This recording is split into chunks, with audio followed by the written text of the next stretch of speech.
அது செதறி தேங்காய் போல் அதிமுக பல கோஷ்டிகளாக செதறும்போது நான் விஜய்க்கு வந்து இது ஒரு காட் சென்ட் ஆப்பர்ச்சுனிட்டியாக வந்துட்டுருக்கு. கடவுளுடைய ஒரு வரமாக இப்போ விஜய்க்கு வருது.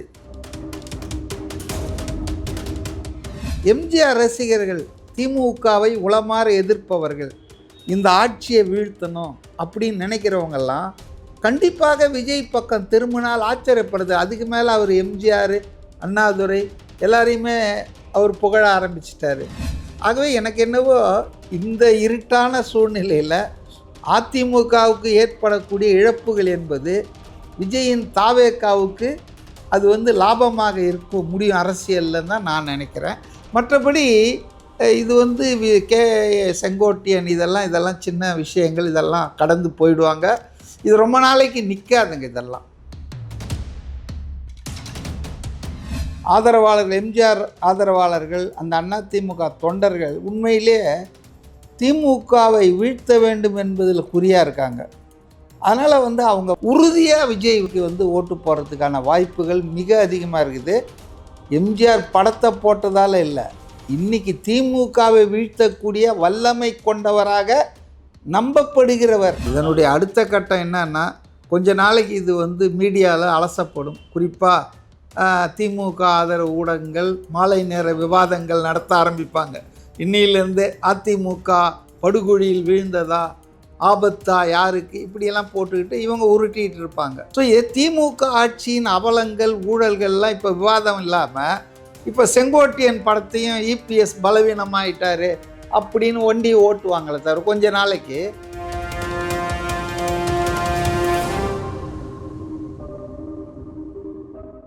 இதில் ஒரு பாசிட்டிவான டெவலப்மெண்ட் நான் என்ன பார்க்குறேன்னா, விஜய்க்கு வந்து இது ஒரு காட் சென்ட் ஆப்பர்ச்சுனிட்டியாக வந்துட்டுருக்கு. கடவுளுடைய ஒரு வரமாக இப்போ விஜய்க்கு வருது. த மோர் ஏடிஎம்கே கெட்ஸ் ஸ்பிளிட்டு, அது செதறி தேங்காய் போல் அதிமுக பல கோஷ்டிகளாக செதறும்போது அவருக்கு எப்படி தெரியும் தெரில. ஒரு வருஷத்துக்கு முன்னாலே சொல்லிட்டார், 2026 சட்டமன்ற தேர்தல் என்பது தாவேக்காவுக்கும் திமுகவுக்கும் உடைய நேரடியான போட்டியாக தான் இருக்க போகுதுன்னு ரொம்ப தெளிவாக சொன்னார். இப்போ நடக்கிற விஷயங்களெல்லாம் பார்த்தா அதிமுக வந்து ஒரு கட்டத்தில் கொஞ்சம் ஒரு ஃபேக்டராக இருந்தது. பாஜகவோடு அது சேர்ந்த பிறகு அதனுடைய இது வந்து சிக்கலாகிப்போச்சு. இன்றைக்கி அதிமுகவில் மேலும் மேலும் தலைவர்கள் இப்படி பண்ணுறதுன்றது அதை வந்து வெற்றி பாதைக்கு கொண்டு போகிற மாதிரி எனக்கு தெரியல.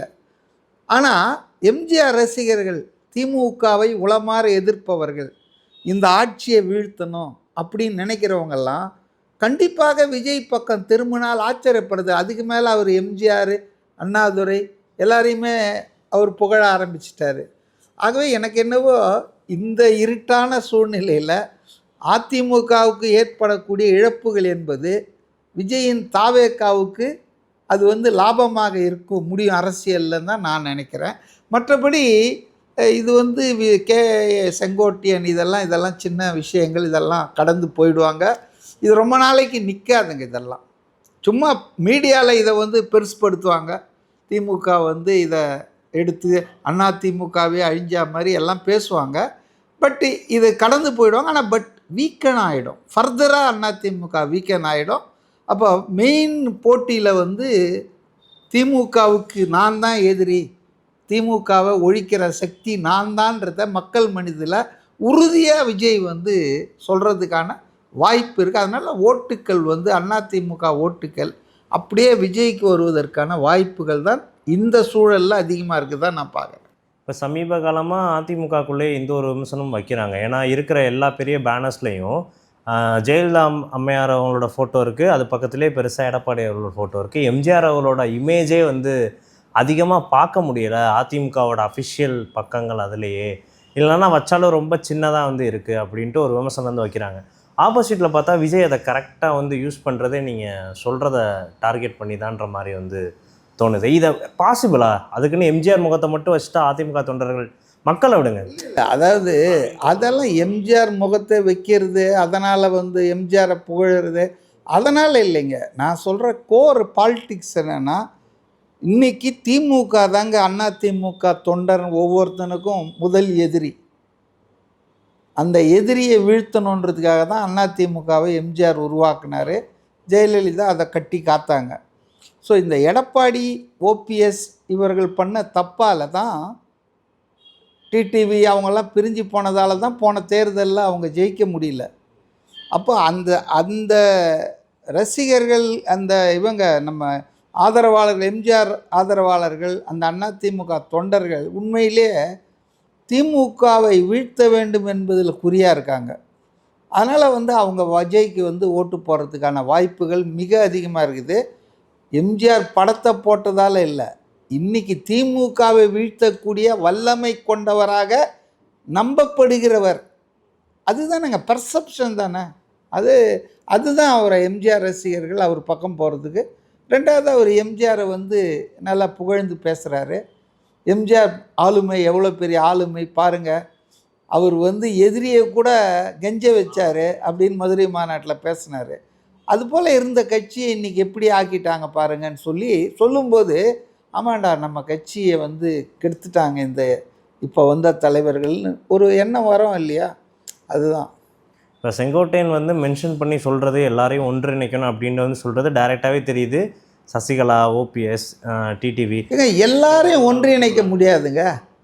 நான் கேட்குறேன், எந்த கட்சியிலேயாவது அந்த கட்சிக்கு எதிராக போட்டி போட்டவங்க, வாக்களித்தவங்க, பிரச்சாரம் பண்ணவங்க, ஆட்சியை கவிழ்க்க முயற்சி பண்ணவங்கள எல்லாரையும் ஒன்றிணைப்போன்னு சொன்னால் கேட்குறதுக்கு நல்லா இருக்கும். பட் அது ப்ராக்டிக்கலி பாசிபிளா? அது பாசிபிள் கிடையாதுங்க. இப்போ வேலுமணி வர்சஸ் சிபிஎஸ் மாதிரி வந்தால் என்ன நடக்கும்ன்ட்டு ஒரு கேள்வி வருது. ஏன்னா இப்போ செங்கோட்டையன் இல்லை வேலுமணியை பற்றி நீங்கள் சொன்னீங்க, 6 பேர் மந்திரிகள் போய் பேசுனதெல்லாம் உண்மை எவ்வளோ தான் மறுத்தாலும். ஆனால் மற்றவங்கெல்லாம் சொல்லிட்டு அதோடு விட்டாங்க. இப்போ போய் அதுதான் கரெக்டு. தலைமைக்கிட்ட ரெப்ரசன்ட் பண்ணுறாங்க, எப்படி சொல்லணுமோ அதை சொல்கிறாங்க. தலைமை அவங்க இருக்கிற அத்தாரிட்டியை வச்சுட்டு இப்போ செய்ய முடியாதுன்றாங்க, அதோடு வந்துடுறாங்க. இப்போ இவங்களுக்கு உண்மையிலே இந்த கருத்துக்கு பெரும்பான்மை இருந்தால் பொதுக்குழுவில், செயற்குழுவில் இதை ஒரு விவாத பொருளாக்கி முடிவு பண்ணலாம். அப்படி இல்லை, புரியுதுங்களா? ஸோ அந்த லெவலில் இவங்களுக்கு பெரும்பான்மை இல்லை, கட்சியில் பெரும்பான்மை இல்லைங்க. அதனால தான் செய்தியாளரை சந்தித்து செங்கோட்டையன் பேசிகிட்டு இருக்காரு. இப்போ செங்கோட்டையன் மேலே உடனடியாக நடவடிக்கை எடுத்ததுக்கு இன்னொரு காரணம் என்னென்னா, இப்போ வேலுமணியோ தங்கமணியோ வேறு யாரோ இந்த மாதிரி வாயை திறந்துடக்கூடாதுன்றதுக்காக தான். இப்போ 10 நாள் கழித்து பேசுவாங்கன்னு சொன்னார் இல்லையா நேற்று. ஆனால் யாருமே பேச மாட்டாங்க. ஏன்னா எல்லாருக்கும் தெரியும், அதாவது minus ADMK including Edappadi, minus ரெட்டை இலை, அனரப்பட்ட ஜெயலலிதா ஜானகியை, எம்ஜிஆர் மனைவியை ரெட்டையில் போய் ரெட்டப்புறா சேவலில் போட்டி போட்டு என்ன பெரிய தோல்வி அடைஞ்சாங்க. அதனால் அந்த சின்னம் இருக்குது பாருங்கள், அது ஒரு இம்பார்ட்டண்ட்டு. சின்னமே எல்லாம் இல்லைன்னா கூட ரெட்டை இலை என்பது கிராமங்கள் தோறும் போய் மக்கள் மனதில் இடம் பிடிச்சிருக்கு. இது எம்ஜிஆர் சின்னம் அப்படின்னு சொல்லிட்டு. அதனால் மைனஸ் ஏடிஎம்கே எல்லாரும் பிக் ஜீரோஸ் தாங்க, இன்க்ளூடிங் எடப்பாடி. இப்போ ஓபிஎஸ் பாருங்கள், பலாப்பழ சின்னத்தில் நின்று நான் 2வது வந்தேன், ஏடிஎம்கே 3வது தள்ளிட்டேன்றாரு. இதில் என்ன பெருமை? 2வது வந்தவொடனே யாரும் முதல்ல யார் வந்தது அவனுக்கு தானே வெற்றி. அதனால் ரெட்டை இலை இல்லாமல், அதிமுக இல்லாமல் யார் என்ன பண்ணாலும் அவங்க ஒரு இதுதான், தேநீர் கோப்பைக்குள் ஏற்படுகிற ஒரு புயல், ஒரு புரட்சி மாதிரி தான் இருக்கும்னு நான் நினைக்கிறேன். இப்போ இந்த அதிமுக விவகாரம் பொறுத்த வரைக்கும் தொண்டர்கள் எல்லாரையுமே எடப்பாடி தன்னோட கைவசம் வச்சுக்கிட்டதுனால தான் அவரால் இந்த ஒரு இடத்துக்கு ரீச் பண்ண முடிஞ்சது, பொதுச் செயலாளர் அப்படின்ற அந்த பதவி. அப்படிலாம் நான் நினைக்கல. அவர் தொண்டர்கள்லாம் அவர் பக்கத்தில் இருக்காங்க அப்படின்லாம் இல்லை. அந்த பொறுப்பாளர்களை அவர் நல்லா கவனித்து அவர் பக்கம் வச்சிட்ருக்காரு. அந்த கவனிப்பு இருக்கிற வரைக்கும் பொறுப்பாளர்கள்லாம் அவர் கூட தான் இருப்பாங்க. இதெல்லாம் அப்படியே தன்னெழுச்சியாக விஜய் கூடுற மாதிரி கூட்டம் கூடுதா? இல்லை, கூட்டப்பட்ட கூட்டம். அப்போ அதுக்கு முதல் ரவுண்டே போய் ஒரு ஆள் இவர் தான் சொல்கிறாங்க, வேலுமணி தான் போகிறாருன்றாங்க. ஒவ்வொரு தொகுதிக்கும் அந்த இந்த எங்கே போகிறாரு அங்கே போயிட்டு எல்லாம் பட்டுவாடாலாம் முடித்து எல்லாரையும் ரெடி பண்ணுறாங்க. அப்போது அந்த பொறுப்பாளர்கள் இன்றைக்கி எடப்பாடி கையில் இருக்காங்க.